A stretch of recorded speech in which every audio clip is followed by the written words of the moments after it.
Getting a gift from a family member is a great way to fund your down payment and closing costs on a conventional loan. Here's how it works. There is no limit to how much someone can gift you, but it needs to be sourced. We'll need a gift letter verifying who gave you the gift, as well as their banking account number. This is super important because mortgage lenders need to be able to source where the money is coming from. A gift deposit may be wired directly to the title company before closing, and the title company will let you know that the money has been deposited in the form of a wire confirmation. The wire confirmation includes the gift donor's name, account number, bank name, and gift amount.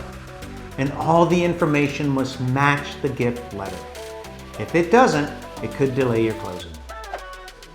Obtaining a down payment gift is an excellent alternative to applying for down payment assistance loans.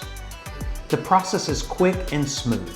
Give my team a call to learn more about the first steps in financing your dream home. Thanks for watching today's video. Be sure to hit that like button and subscribe to our channel for more mortgage content. We're the Mortgage Firm Tampa, a local lender serving clients like you.